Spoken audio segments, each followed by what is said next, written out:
علم کے موتی کے معزز ناظرین، میں ہوں نبیل اور آپ تمام دیکھنے اور سننے والوں کو السلام علیکم۔ ناظرین، آج کا جو واقعہ بیان کرنے جا رہا ہوں، ایک مغرور بادشاہ۔ کسی ملک پر ایک مغرور بادشاہ حکومت کرتا تھا۔ وہ ہیرے جواہرات، شان و شوکت اور اپنے جاہ و جلال کے نشے میں بدمست ہو کر رعایا کی طرف سے بالکل غافل ہو چکا تھا، اور اسے ان کی مشکلات اور پریشانیوں کی کوئی فکر نہیں تھی۔ کچھ لوگ اس کے لیے بد دعائیں کرتے تو کچھ اس کے لیے ہدایت اور نیک توفیق کے طلبگار بھی ہوتے۔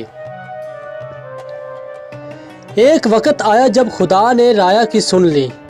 ہوا یہ کہ بادشاہ ایک دن نہایت شان و شوکت سپاہیوں کے لاؤ لشکر کو ساتھ لے کر شکار پر نکلا۔ جنگل میں سے ایک ہرن نظر آیا۔ اس نے اس کے پیچھے گھوڑا دوڑا دیا۔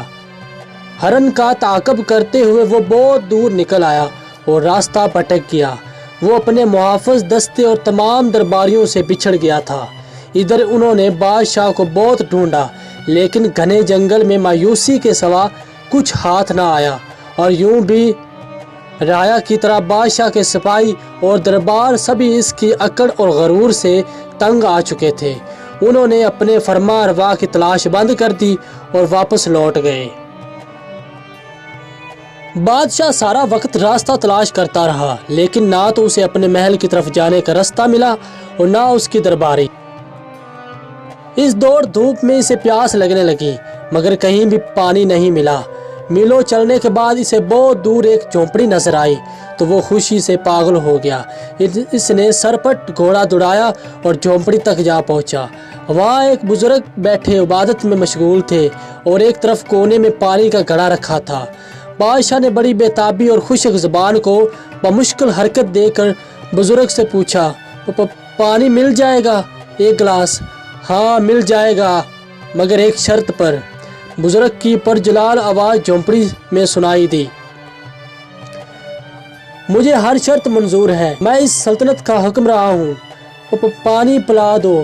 بادشاہ نے بےتابی سے کہا، مگر اس موقع پر بھی اس نے اپنی امارت کا احساس دلانا ضروری سمجھا تھا۔ پہلے شرط سن لو، پانی کے گلاس کے بدلے میں تمہاری پوری سلطنت لوں گا۔ بزرگ نے درستگی سے کہا، پوری سلطنت ایک گلاس پانی کے بدلے؟ بادشاہ نے حیرت سے پوچھا۔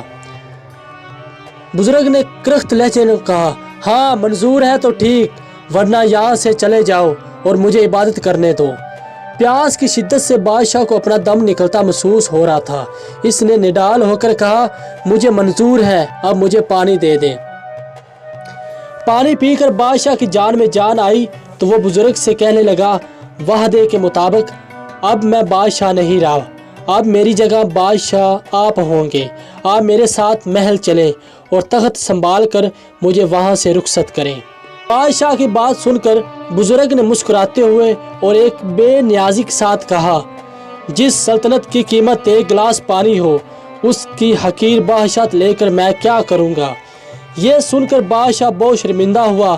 اسے اپنی اصلیت کا علم ہو گیا اور وہ جان چکا کہ واقعی انسان کے پاس دنیا بھر کے خزانے ہوں یا کوئی بڑی سلطنت، لیکن جب وہ مجبور ہو تو اس کی قیمت ایک گلاس پانی کے برابر بھی نہیں ہے۔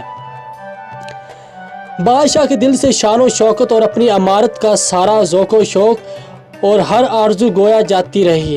اس نے خدا کا شکر ادا کیا، آج اسے ہدایت ملی۔ بادشاہ نے ایک اچھے حکمراں کے طور پر زندگی بسر کرنے کا فیصلہ کر لیا۔ تب اس بزرگ نے بادشاہ کو گھنے جنگل سے نکالا اور محل تک پہنچایا۔ اس موقع پر بادشاہ نے بزرگ سے وعدہ کیا کہ وہ اللہ کے بندوں کے ساتھ بھلائی کرے گا